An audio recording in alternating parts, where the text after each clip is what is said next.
Everyone, thank you for taking the time and lending your ears to these various conversations. Very excited to share all the guests that I have with you this season, and in order for this season to be a success, I need you guys to help share the word and spread the love of the What Makes You Tick pod. While you're listening, please take a moment to like or subscribe to the podcast wherever you are. And as always, I really appreciate all the help and the support that you guys have given me in the last 4 seasons. Let's hopefully make this one the best.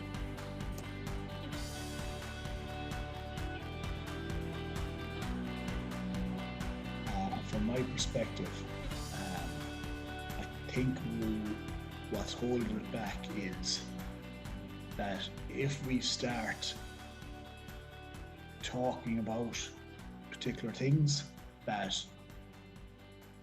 instead of making the relationship better, it may make it worse.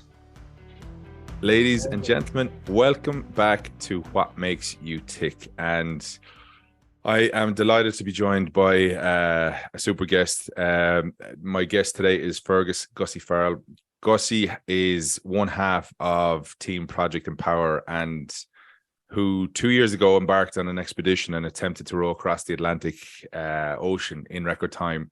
And Gussie was attempting to do this off the back of a horrific injury where he severed his spinal cord I think it was about 4 or 5 years ago now, Gussie.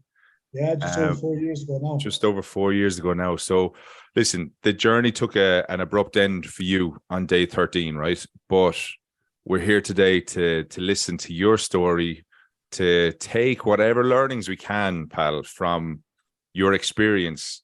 And who knows, maybe it'll help people who are listening as they face different challenges in their lives. So first and foremost, Gussie, welcome back. How are you, pal? Yeah, I'm doing great now, thanks be to God. Great. I won't lie, when I got off that boat, there was some very, very, very tough weeks.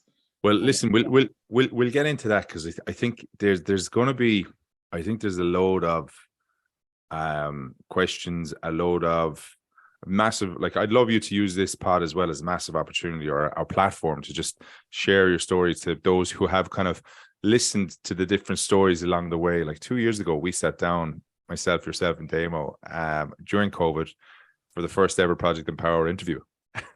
So I was super privileged. But we're 7 months on, pretty much since the 14th of June. And that was my birthday, by the way. So thanks a million for bringing that up. Happy 21st. But yeah, but that was the day Cushman McCree began its voyage. And Cushman McCree, for anybody who doesn't know, is the boat that Gussie and Damo rode in.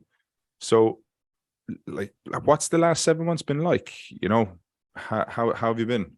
Okay, so I won't look at. Very hard to put it into one sentence, to be honest with you. For me, it's when I got off that boat, there's a real sense of failure, real sense of disappointment, real sense of, unfinished business, which I just couldn't get over. I was just, every time I got a little bit of a pickup, I found myself looking back at what ifs. Did I really need to get off that boat?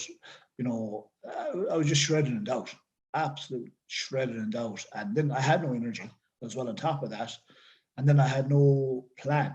So I was, obviously doubting myself massively because I didn't complete the challenge, number one. Then number two is when I don't have a plan in front of me, my brain goes all over the place, and then number three, then I was exhausted. So between those three things, I was really in a mentally frail place, and that's been straight with you. But then kind of, what was a huge thing was actually Damien getting back into Galway, and not so much to welcome him back in or stuff like that, but it was kind of the end of the project and something that I could say, okay, that's the project finished. I know I'm finished it a long time ago, but I was still part of it. And then from that point onwards, I started really being able to build up my own resilience and, I suppose, pride in what I had done myself. I know I only lasted 13 days, but I was massively able to build back up a little bit of pride in what I had achieved, and then I was starting able to look back at my personal journey more so, and then I came to the realization, hold on now a second, why am I being so hard on myself? But it took me many months before, I could figure that out in my own head. Well, why don't you talk to me a little bit then about Project Empower and Yeah. what comes to mind when you hear those two words? Oof. Project Empower. Uh, Opportunity of a lifetime for a simple man from Galway to try and do something extraordinary. And that's I put my best foot in front, but something, I jumped into something that I probably jumped into a little bit too soon. But sometimes an opportunity presents itself, and you just have to go for it. But looking in hindsight, there was a lot of things that um, I could never have prepared myself in time for. For argument's sake, Damien had been, he's rode an ocean before. He knows what it's like to be out in the ocean, but he's also built up a massive resilience in his body through all his other endeavors. I was after coming from a spinal cord injury. I walked across the country all right, but I slept in hotels every night. I trained hard here in Athenry in the gym, but I still slept every night in the bed, and I ate good food. I never even got the opportunity to go out in the water for 4 or 5 days to learn. So my first real learnings of being out in an ocean rowboat was leaving New York. So that's where I came to the realization that, hold on, I've been very, very, very hard on myself. Yeah. I threw myself into one of the hardest challenges man can take on the planet. And ultimately, my body gave up because I hadn't prepared right. Now, it wasn't that I didn't try hard enough. I just didn't have the time. And we had, obviously, during COVID, so I couldn't take on these other extreme challenges to build up that resilience, So if I was to look at it again, I would definitely look at what have I done today before I take on something like this again. So let's give people a bit of perspective for those who haven't. Let's not assume that everybody's listened to the other episodes, I suppose, because you spoke in depth and in super detail and with a huge amount of emotion of what happened to you when it came to the spinal cord injury. And rather than trying to go back and to do all that again, could you briefly just give people a kind of like an overview of what that was? Because I think then people will get to understand exactly how tasking it was for you, both physically and emotionally, to approach this project, Yeah. So as I said, it was an opportunity of a lifetime, this project. But I came from a very low base. And that was because of my spinal cord injury, a rupture in my T9, T10, and T11. Thoracic discs in my back, and T10 went through my spinal cord, and as they call it in the medical industry, it pinched the spinal cord by 90%, which is classed as a grade A spinal cord injury. Grade A spinal cord injury is unfortunately paralyzed for life from my belly button down, and virtually no opportunity of getting back to your original state. So that was my prognosis. And thankfully, through the help of the NRH, I suppose a bit of my own perseverance, thickness, determination, 9 months later, well, a year later, I walked across the country. And that's, I suppose, the backstory to it. But again, that's only something minor, not minor, sorry, but that's something that there's more to that than like that. Yeah, I've got back on my feet, but I'm on 24/7 nerve pain, which my body is fighting all the time. So that's something else I was fighting out in the Atlantic Ocean. On top of being exhausted from the endeavors, I was exhausted from that constant of my body fighting pain, as well as put it under so much pressure. also the consequences from that accident is a very poor proprioception. So even when I'm going up a staircase, I have to put my hand on the rail to keep my balance, because I've really reduced feeling of sensation from my belly button down. So I can be playing footsie with somebody underneath the table and not know it. Oh, wow. It Please happens watch out, people. Yeah, it happens a lot. Unfortunately, yeah. Lucky, they're lucky, whoever that is, right? I wouldn't call him lucky now. So so there's all those things I had to deal with as well. And then imagine being on a boat that's rocking back and forth and having no perception. You know, it was. I knew that was going to be an issue, but it was a real issue. You know, in terms of me falling overboard and feeling, anxious about even trying to stand up and things like that. Because if you're struggling to stand, like if I can't stand on one leg. Oh, wow. Okay. I can't, but I can for maybe 3 or 5 seconds. Yeah. Then ultimately I'll just fall over, And if I close my eyes, I would fall over as well if I'm not touching something. Okay. If I'm not touching a wall and things like that. So there's all those things that, from the accident that I still have, but I'm upright and I'm walking and I can do a bit of running, I can do gym, I can do 95% of what everybody else can do in this world, But again, those things, I think the pain, that's something I never factor in as well, as that part that my body is constantly fighting pain 24/7. And that wears you down. Yeah. Yeah. And talk to me about that pain. Just describe that pain, because I think what's hard to nearly understand is that when people look at it on the surface, it's two guys attempting a row, right? Yeah. Without understanding some of the backstory. And when you understand the detail and you understand the challenge that you have on a daily basis, it can put into perspective why it was so difficult for you in those 14 days or 13 days, because it's just you and the ocean. Yeah. Yeah.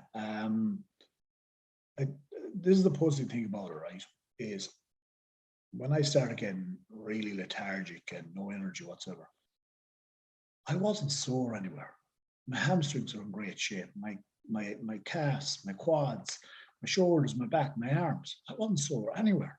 The rowing was still at that stage was still blissful, but I just couldn't do it anymore because I just didn't have the energy and I couldn't breathe properly. And so actually, let's talk about that as well, because you did spend nearly 2 weeks, pretty much 2 weeks in the middle of the ocean, right?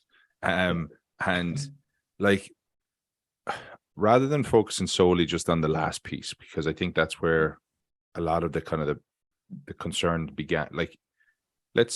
Can you talk about the experience, what it was like at a specific moment that was positive for you on the ocean? Rowing out Manhattan was amazing. It was just, again, it's project power. It's one of those things that has enabled me to do, and it's something that people can never ever take away from me. Another huge thing was getting into the Gulf Stream. That was massive because we kind of had set up the challenge in kind of three layers: New York to the Gulf Stream to further up towards Ireland, and then once you got out of the Gulf Stream was your third section. So to get to the Gulf Stream, and not many, I don't know how many people has rowed into it, but it's not many. So for me, that was a huge positive thing to get there, because we went we went southeast out in New York, down kind of towards nearly like we were going towards the Canary Islands, that direction, to get into the Gulf Stream. But there's no there's no guarantee you're going to get into it, because it's extremely difficult and it's only 90 meters wide, or 90 miles wide.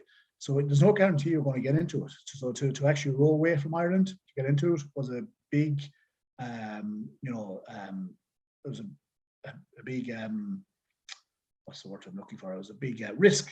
And thankfully the risk paid off. And once we got into that Gulf Stream, you could see the power of it. Like we were straight away up like to 4, 5, 6 knots per hour. And prior to that, while we were trying to get into it for, I think it was a day and a half, we were just on the edges of it. Man, we were rowing at like half a knot a mile, an hour a mile, but we just stayed going because we were so close to him. And I think that could have been something that also played on my downfall, was that real big excursion to get into that Gulf Stream, and that determination to just keep going, even though you're, excuse me, you're fucked, like, but you get up, you get on the saddle, and you row. And that was just constant, because it was just there, it was just like, you can't see it. There's no signpost or anything like that. Yeah. But it's just there from your sat nav. And I think that could have been also something where I just really and truly overexerted myself, and ultimately that I think might have had the consequences of failing when actually the rowing got easier.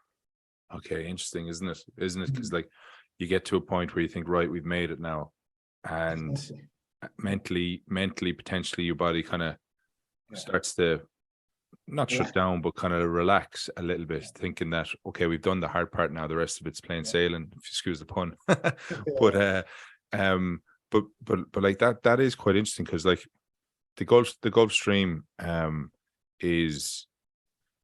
was the first target, right? Or sorry, first target, get out of New York, right? And you achieved that. Second target, get onto the Gulf Stream and get onto it in a position that the hard part is kind of potentially over. But in actual fact, it's not. Like, it's still super grueling and all that. Like, could you, I think it's interesting, could you explain like what a day was like, and how it affected you? Like, how did you approach a day when you were waking up? Because you were doing shift rotations, weren't you?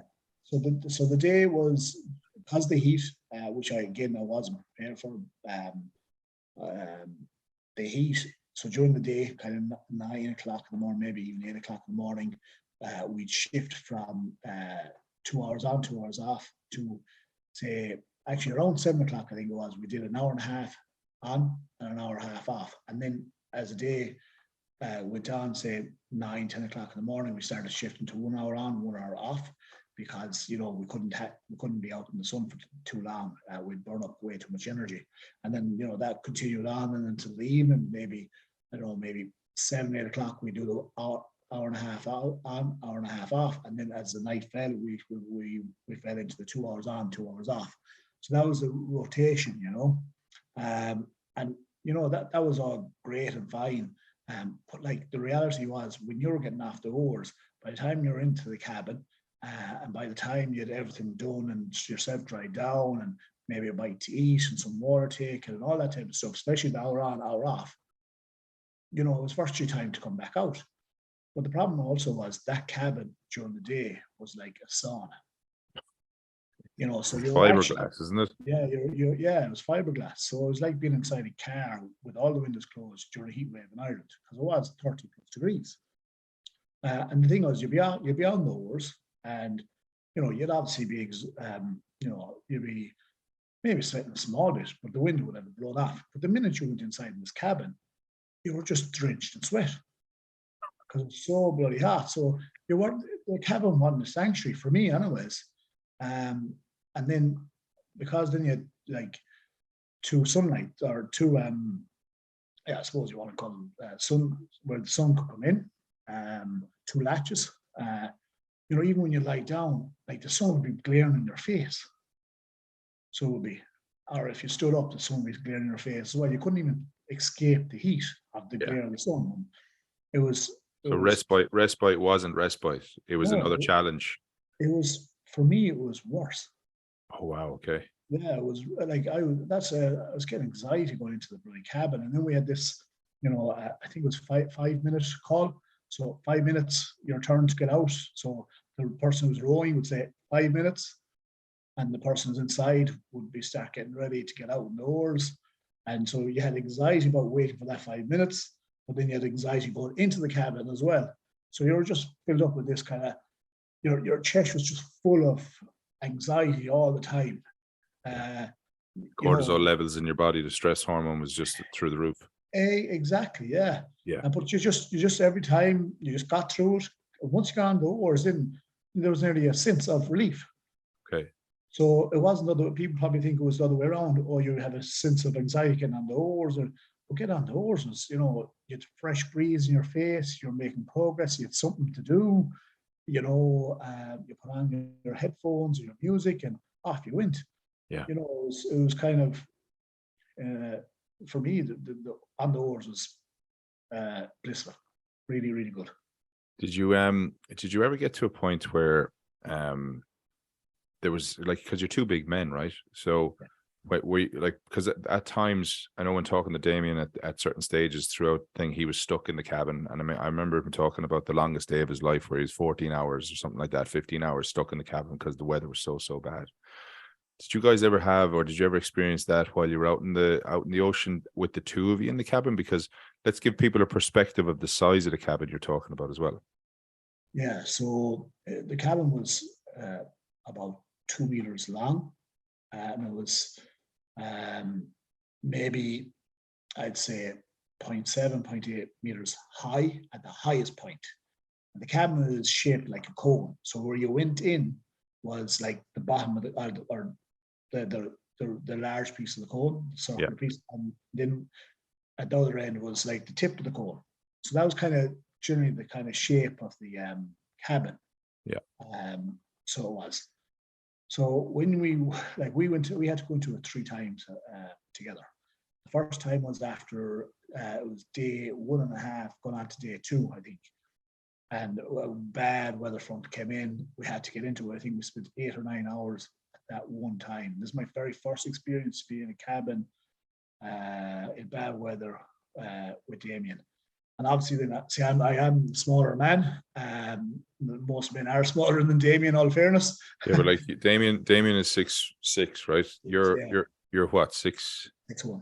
6'1", like, so you're smaller than Damien, but you're not a small man. No, I'd be kind of as broad. I wouldn't be as broad as him, but I wouldn't be far off him either. Yeah. Yeah. So I had to be down, like my head was down at the tip of the cone. So for that first 8 or 9 hours, I remember that the cabin's absolutely roasting. And because it was wild wind, you definitely had to have the latches closed. So there was no air going through them at all.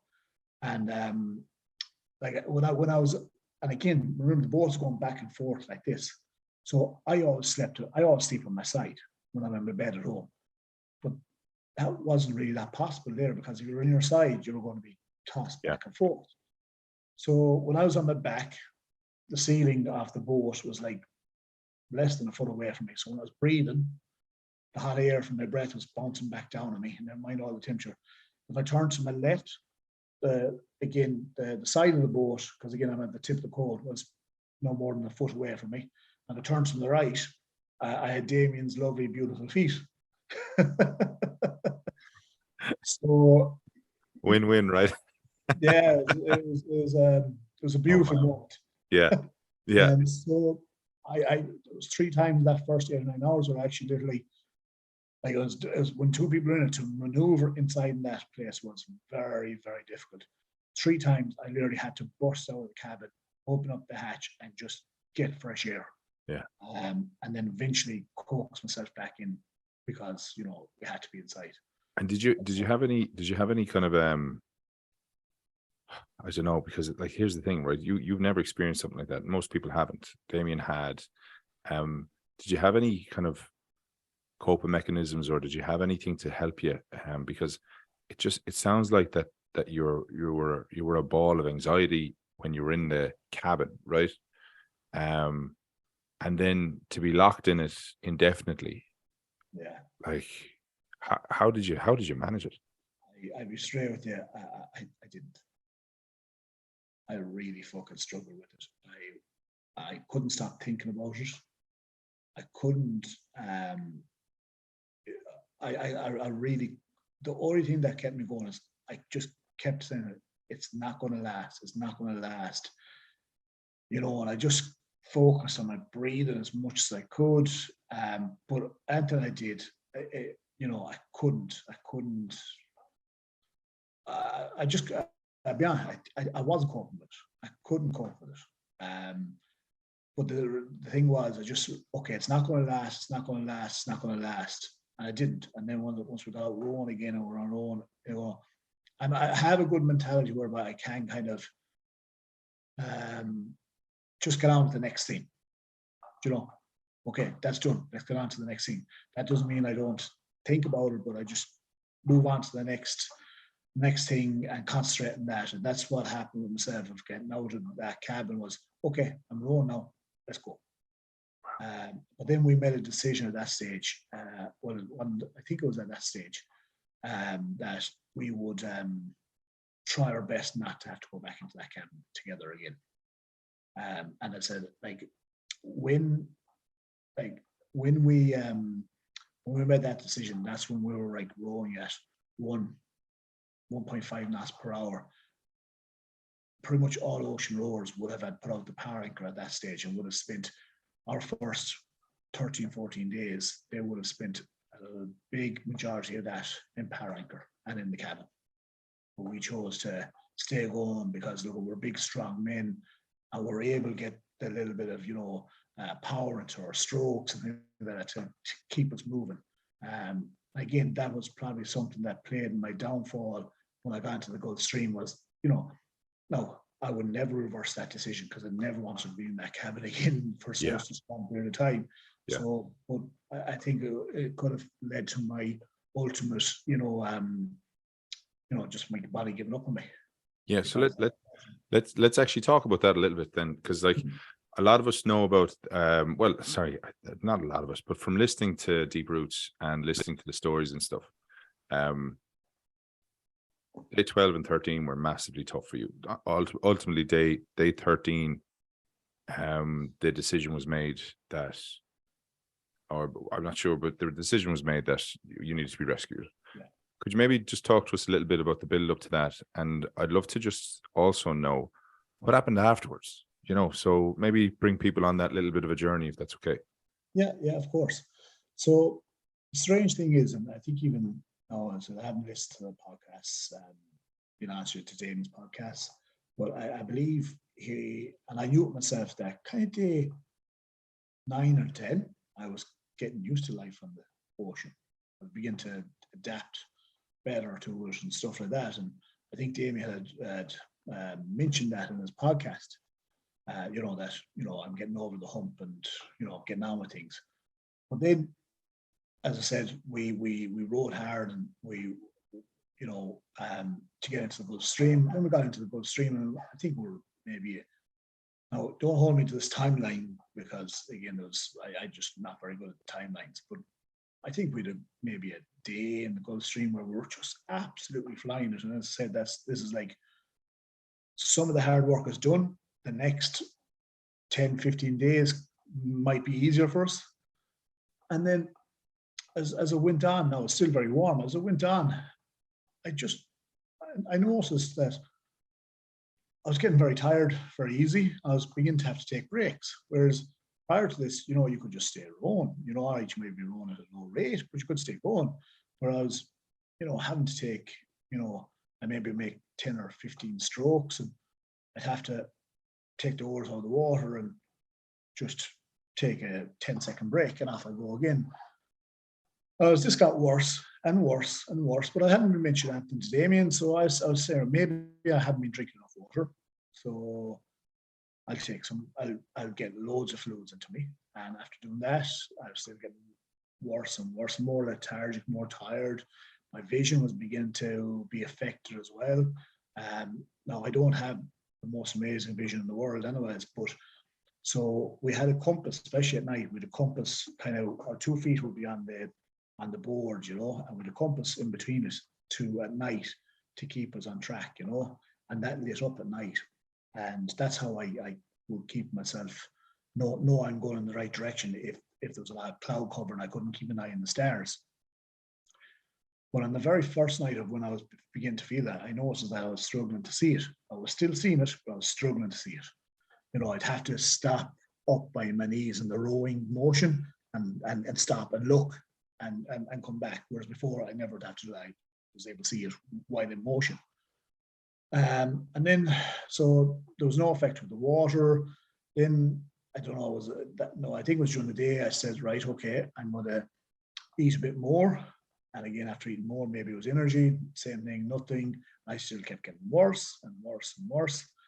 And then it came to a stage by, I think, the night of the 12th, I think. And what was happening was, like, Damien would give me the 5-minute warning.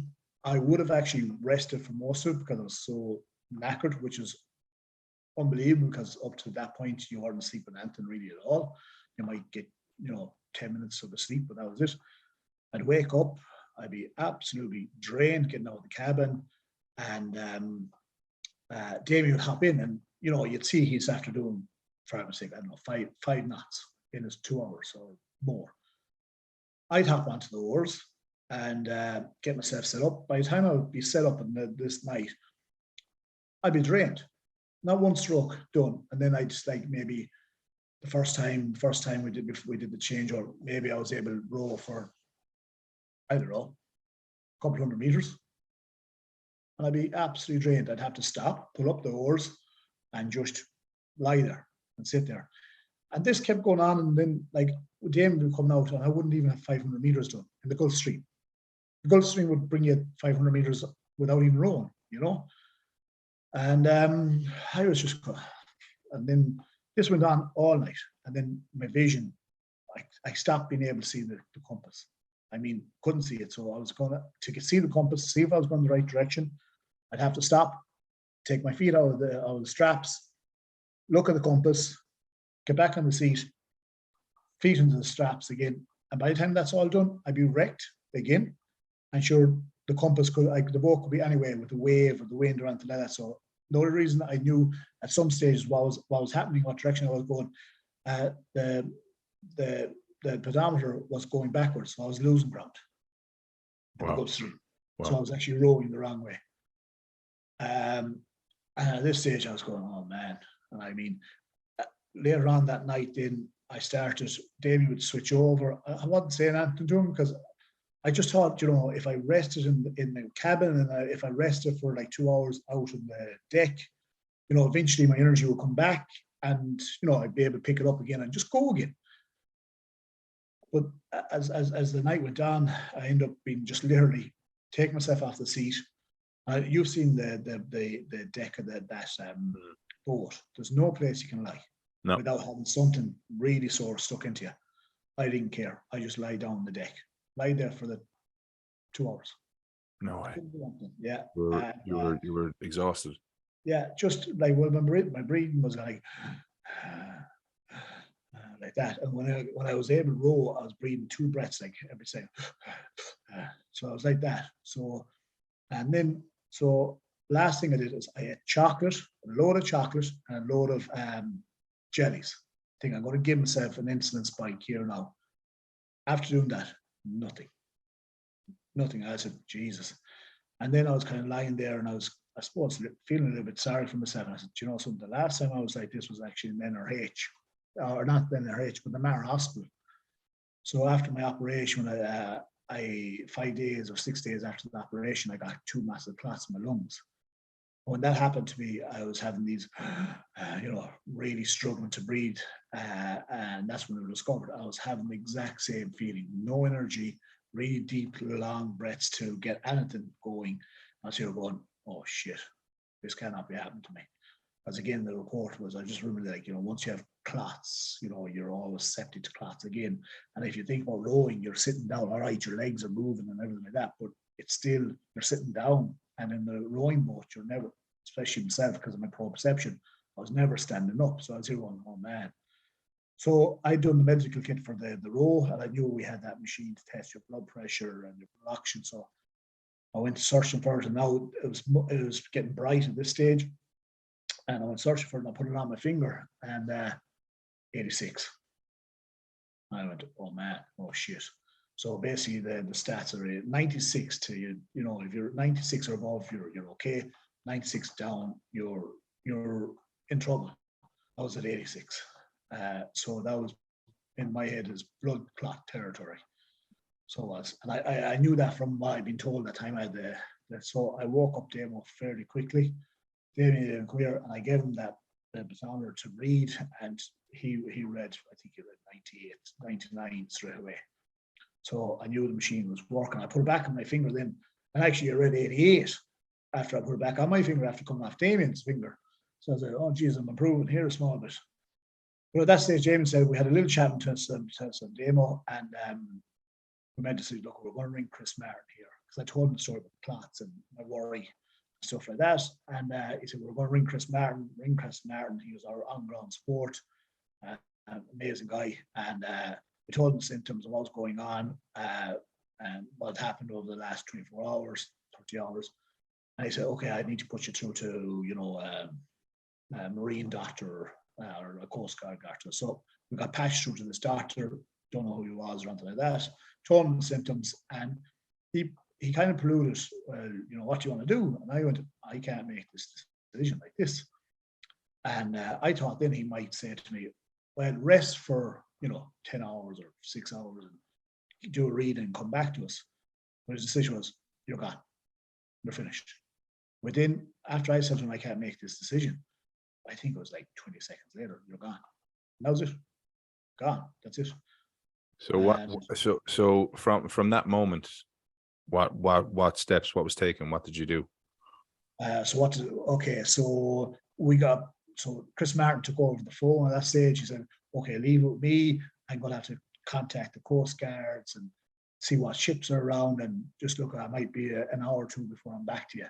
So he did. So we, myself and Damo, then just kind of sat there, and we sobbed a lot, because, you know, there was a lot of hard work gone into this, and, you know, we were still at that stage very much within the world record time, you know, so we were going well. And then I don't know what it was, maybe Chris came back and said, okay, this is what's happening. We can get you a Coast Guard, but it's going to take 10 or 12 hours to get you there, because you're right in the verge of their limit. You're in the Gulf Stream. Don't go any further. Don't row any further, because what they're going to have to do is get a ship in place, fly the helicopter to that ship, refuel, fly the helicopter out to me, lift me, and bring me back. So he said it's a huge operation, so it's going to take 10 or 12 hours. And we were going, oh, okay, what are we going to do here for 10 or 12 hours? But we said, that's fine. And, you know, we started chatting away, and then out of the blue, we got this thing, you know, the radio go, I think it went something like, Havana, Sichuan, come in, crush McCree. We were like going, what the hell is that?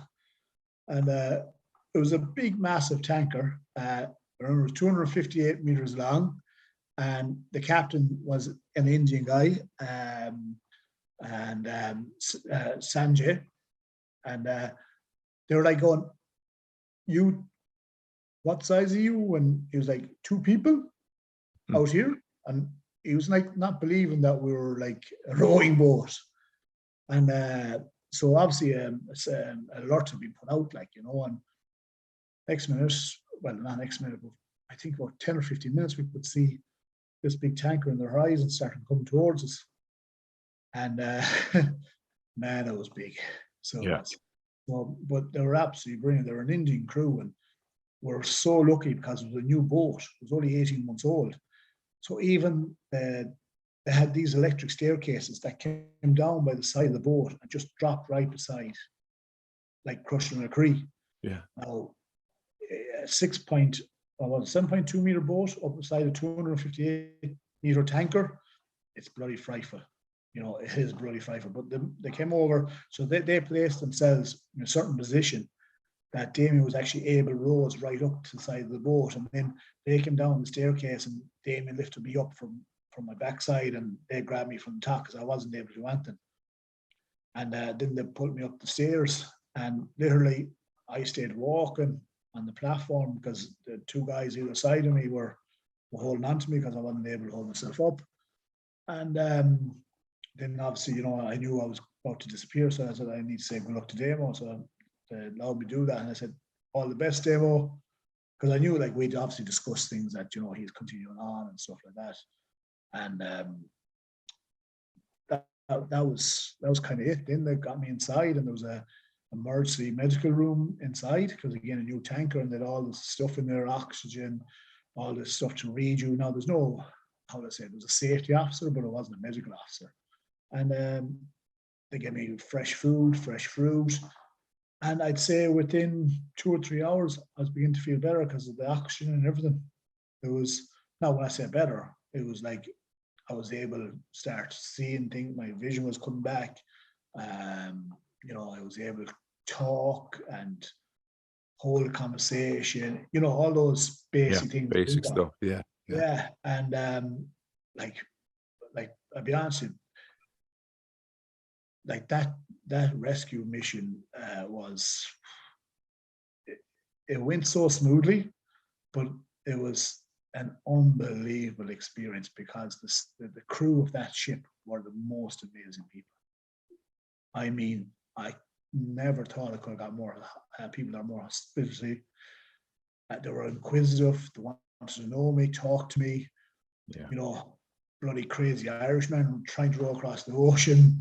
They were getting pictures, but they're like coming in and, you know, they wanted to peel the oranges for me, like, you know, they were just such helpful people, like, and I was blown away by it. And then all the way in for the 2 days, I love Indian food, so I did Indian food all the way in because of the Indian crew. So by the time then we got into New York, I'd slept and slept and slept and slept. Yeah.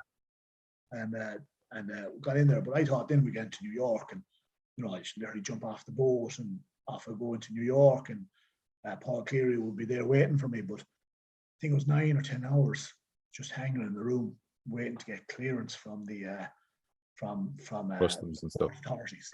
Yeah. But then customs did come and, you know, check me out, and then he the guy who's checked me out, he goes, there's a Scottish guy this time last year who did it, and he was rescued also. Oh, wow. I was going, Yeah. oh, I know, it was some guy named Duncan. Yeah. And he was like, yeah. I don't know what it is about you Celtic guys, you know. He was like going bloody crazy. Yeah. So they started walking me off the ship. But when I got to the end of the ship and on the platform, there's like a little like office. And a man in there who was the port. So these guys were customs, but the guy in the cabin was port authorities. And he goes, where's your paperwork? I said, what paperwork? He goes, well, the captain of the ship or the clerk of the ship has to give you paperwork before I can let you off. And I was like, oh man. And I mean, my energy levels were beginning to just drop already. So the two customs guys started walking off, and I was going, oh man, I have to walk back up here, and even just to drag my bag was bloody a mission. So I started doing that. Next minute, the two customs guys turned around and came back, and called me and said, hey, Fergus, come here. I said, okay, I come over. He said, I just went to the port authority guys. He's come with me. Yeah. So he said, come on with me, and he dropped me to the gate. The story. And tell me, you mentioned at the top of the chat that you found the last 7 months really, really tricky. Like, when did that hit you? When did that start to kind of hit you? Because like you're going through a hell of a lot trying to sort out getting off the ship and stuff. But was it when you got home, or was it like when you started feeling better, or when? So I started avoiding people pretty much straight away.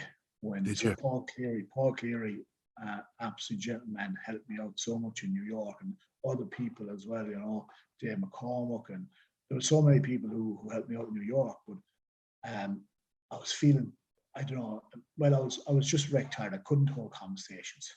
Anytime I did that, then I was just wrecked. It wasn't just that. I was like, these are the people I was telling I was going to, you know, row across the ocean in a world record time. I just couldn't face them. Okay. Just from the minute I got off the boat, and Paul brought me into his apartment in Brooklyn, and then I booked up a hotel that night for myself. I just wanted to be let alone. I didn't really want to leave the room. Yeah.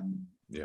I just didn't want to be facing people, because ultimately I was telling all these people I was going to do X, Y, and Z, and completely and utterly failed them. And that was my thought. So yeah, like yeah, like Are you kind to yourself? Or I'm kind to myself.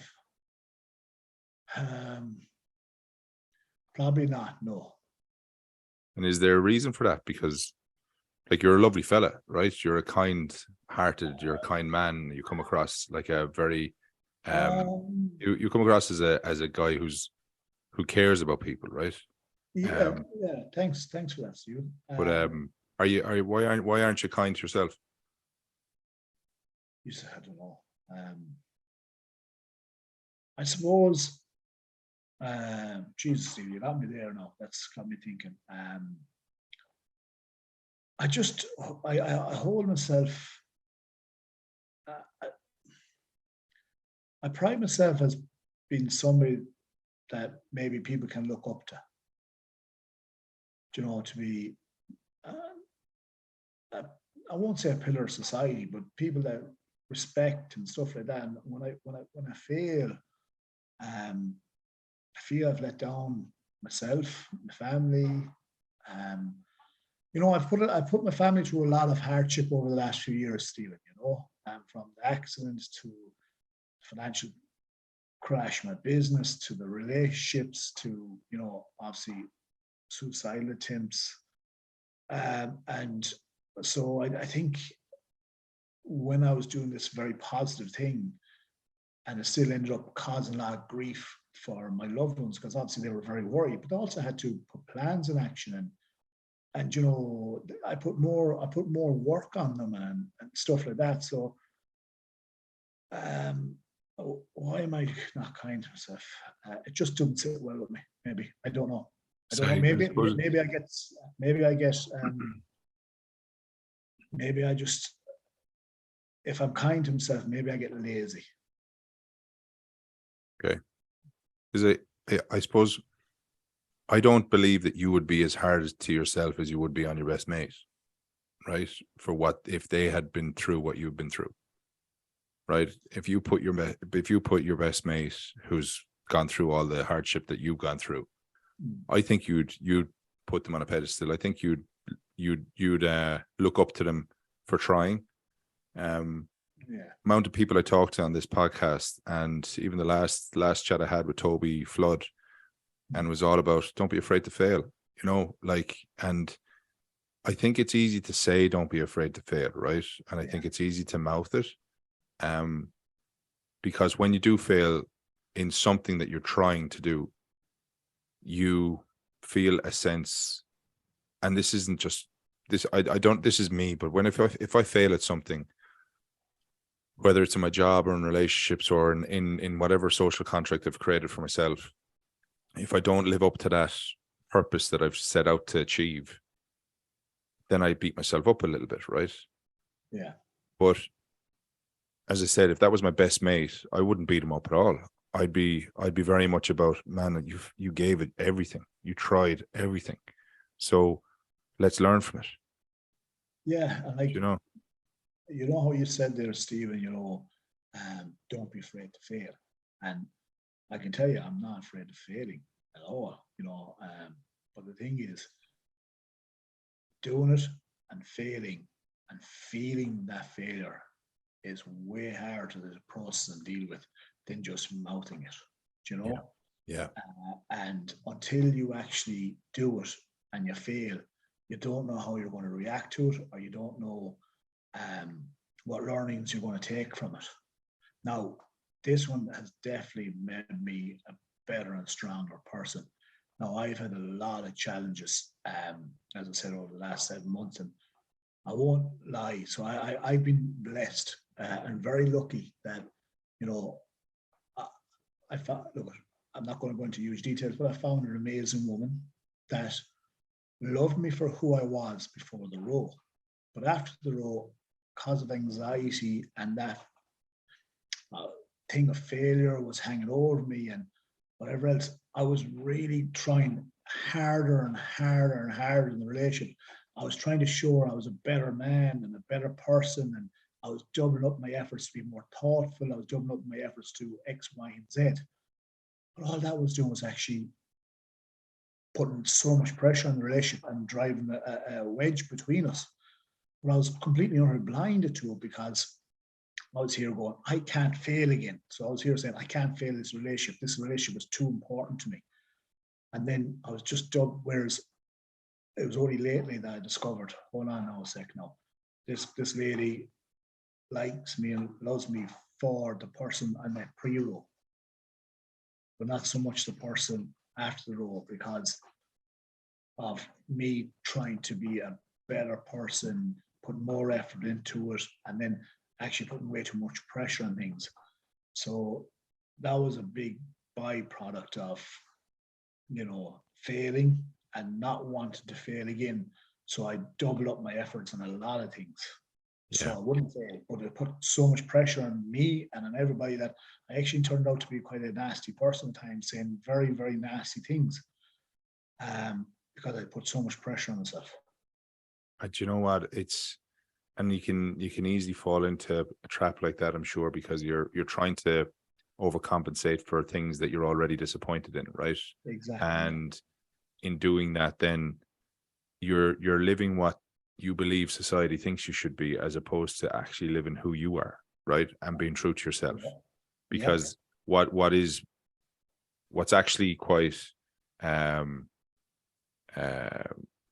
gorgeous from that conversation or that story you told is that she loved you pre-row, right? That's a beautiful way to be, because you love me pre-row. So you get me who I am before the row. So whether I win, lose, or draw, you know who I am. Yeah. And that's a great reassuring factor to know that you're in a relationship for somebody who cares about you, Fergus, and not you, the Atlantic rower, not you, the guy who had a stroke, or sorry, spinal issue, not you that had attempted suicide, not you who went through a previous relationship that didn't necessarily work out the way you had originally thought. Yeah. For you, for being you in those moments. And I think, Fergus, there's strength to take from that, because, man, I think we as lads, we beat ourselves up too much, man. We find it very, very hard to share. We find it very, very hard to open up. And I think in opening up, it's where we find our healing opportunity, because there's lads who have been through similar challenges, not necessarily a row, but lads who've been through similar emotional challenges and are trying to battle with themselves about where they should be in life. There's guys who, for example, from my own personal perspective, I am very much in a position where 10 or 15 years ago I never thought I'd be, right? But life has worked out the way it's worked out for me. And there's times I look at myself and I go, Jesus, what am I doing? And then there's times I look at myself going, no, buddy, you're doing okay. So I think going back to being kind to yourself, I think it's so, so important, pal. And I think before you start saying shit to yourself and knocking yourself and giving yourself a dig in the mental head, in a mental way, I think it's like, would I say this to my best mate? And if I'm not going to say it to my best mate, I'm not saying it to myself. Simple as. I think we have to be very aware of ourselves that I know, very easy thing to say, but be your bloody self and don't be something that you think society wants you to be. Don't be something that, that makes you uncomfortable trying to get there. Mm-hmm. Just be your bloody self, because something, when you're that person, you're in the best environment. When you're trying to fake it, when you're trying to pretend something you're not, you are so uncomfortable and you're so unhappy. And that then is, people feel that from you. Of course. But when you're yourself, people are relaxed around you. People want to be with you. Yeah. People see your characteristics better. But when you are, and I've gone just through it just now myself, and it's not so long ago that I came to not so long ago at all that I came to realization, what the hell am I at? Yeah, I hear you, because a couple of years ago I went through what I call the editing phase of my life, right? And it's very it was a very important moment where I edited the people from my life who who didn't want my energy, right? Yeah. Yeah. And people that I was chasing to have to give my energy to, right? Not so much cut them, but I stopped putting my energy into areas that were unnecessary, and I focused all my energy on the people who love me, who want me in their life, who believe I add value to their life, and it helped me get to where I am now today. So I think we all need to go through that, and it happens at different stages.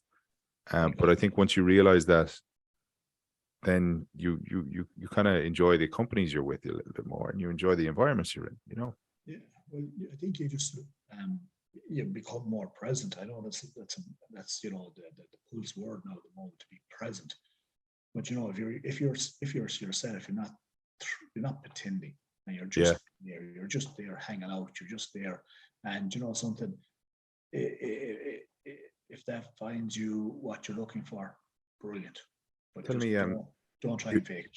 you you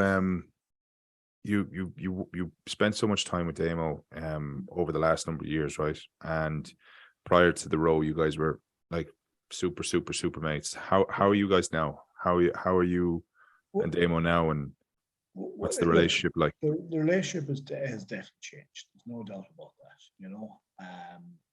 And will it ever get back to where we were? I doubt it. Um, I still have the biggest admiration for him, business respect for Damien. He helped me in times when I needed it. He brought me on this journey of Project Empowered that has helped me change my life, my world. It's got me back on my feet. See, I suppose what people don't realize is when I took on this, it was like when I walked across the country, Stephen. When I took on that challenge, I couldn't walk 20 meters, Yeah, and I was 4 months later, I walked 206 kilometers. It was like when Damien told me he wants me on it. That day I went on to a row machine. I was only able to row for 5 minutes, and I was, excuse the expression, fucked. So this journey has got me fitter. It's helped my progress in terms of my disability. It's so that's something I will always be eternally grateful for, and I'll never forget it. But the relationship is different, and there's no point in saying any different. It's a bit of a shame. It's yeah. We've never talked about it. Never talked. why? We haven't. I think it might be this manly thing. We don't talk.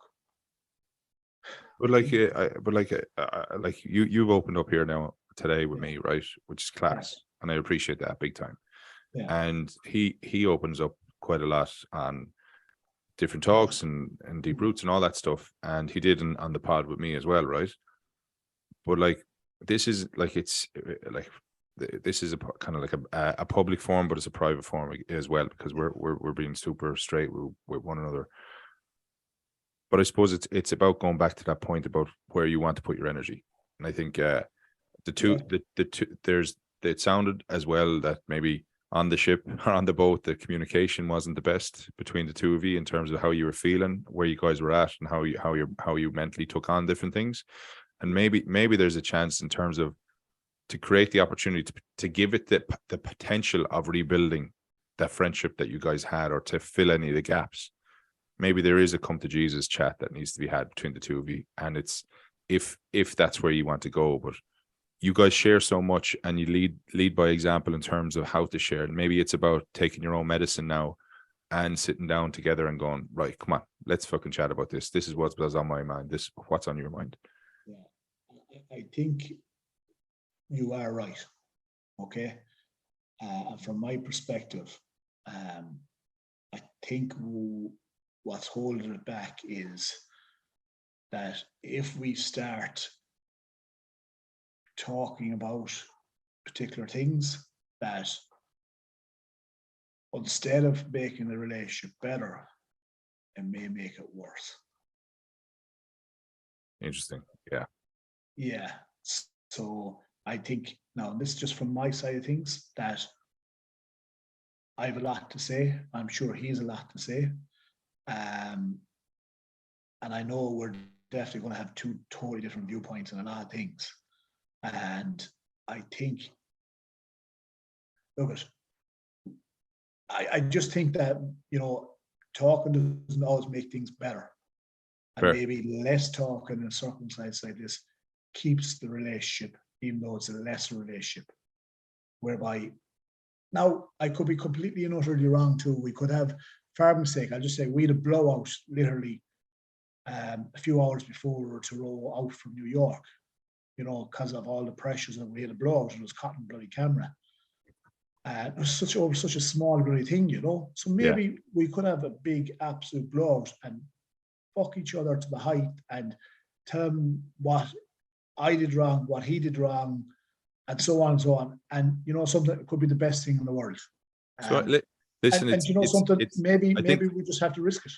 Well, who knows? But I think if you're going into a conversation looking for a fight, you're going to get one, right? But if you're going into a conversation looking for a solution, then whatever way it happens, you'll find a solution. Do you get me? So and I think it's about perspective about things. But again, listen, that's between you and Damo, and and nobody else's business. But I think you're such good gents and you're such good guys that I like it. It would be, and you've been friends for so many years as well. I think it would be good to. Well, I don't know, but I would hate to see that you guys are different as a result of this epic challenge that you both tried to take on. Yeah, look at Stephen. Look, you've hit the nail on the head. We do need to do it at some stage, just to air our own grievances, really, and get it off our own chest. Because there's things I'm holding in, and I'm 100% sure there's a lot of things he's holding in as well. And so yourself, when you're holding stuff in like that, it builds pressure. It's tough, man. It's hard to keep it, and then it affects other areas of your life. Then so it's tricky, especially if there's something that you're so passionate and emotional about. And I think it leads us on to kind of the next question, in that like, if you could share a message with yourself 4.5 years ago, right before the incident, spinal cord injury. What would that mess? What, 5 years ago? Sorry, was it? Yeah, just gone 4 years ago. Just gone 4, yeah. What would you say, like, to that Ferg? Because before the accident. Yeah. Oh man, what would I say to myself? What message would you give him? Okay, so I need a bit of context in this. Sorry, no, I'm dragging this out. And are you saying like I know how I am now? Or just having learned what you've learned, and having experienced what you've experienced, because at that stage you had gone through different challenges at that stage anyway, but didn't know what was ahead. Yeah.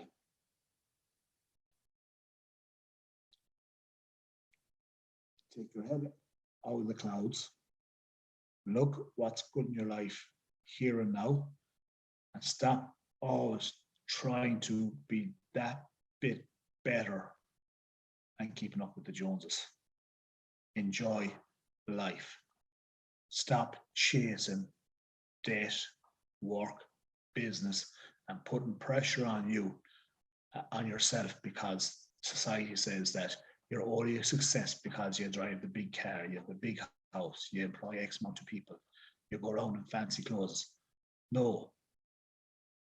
What success is when you have time, patience for your loved ones, and when you want to do something, you're free to do it. You're not being tied down by debt, work obligations, society obligations. Just free yourself of all that and live for yourself and the ones who are around you. Brilliant.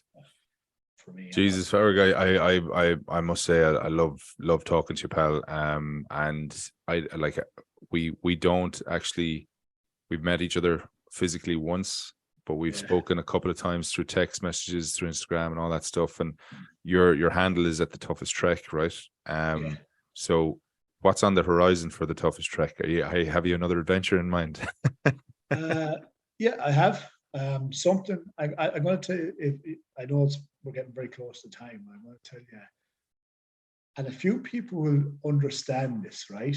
A few very close friends. I said something many, many years ago what I'd love to do, and I said it, and to this day, they still pull the piss out of me for even thinking that you could do it. That's going to be my next challenge. And some people will, some close friends will go, fuck, really? I know what he's on about because I pulled the piss out of me for so long about it. So that's my next challenge. But we have a smaller little challenge coming up, myself and a friend of mine, Christian Short. And we're just going to try and do the 4 highest peaks of each province in 24 hours in an electric car. Very small challenge, but just something to do. We'll do that in June. So we are. So we're not getting exclusive of what the other one is, though, no? There's a lot of planning. I haven't even mentioned it to anybody. Do you know what? I haven't even mentioned it to anybody. I've been doing a small bit of research on the internet and the web, but see, is a first viable. But let me just put it this way: it will not be on water. That's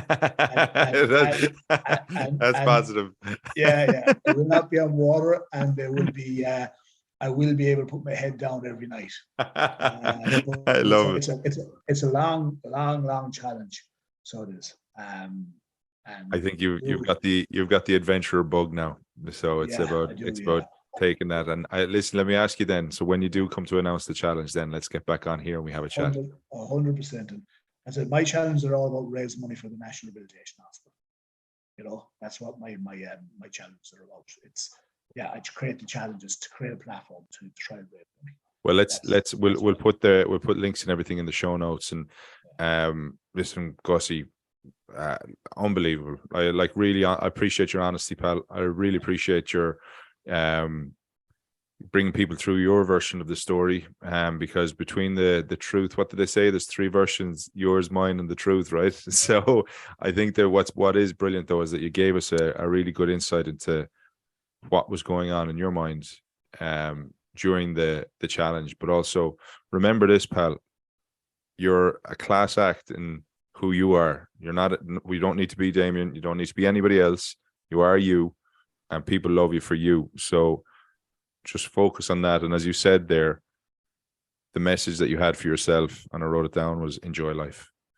And man, I hope you get to enjoy a very long, fruitful life with your loved ones and the people who love you. That's the plan, Stephen, and very much likewise, you know. So thanks, pal. And upwards.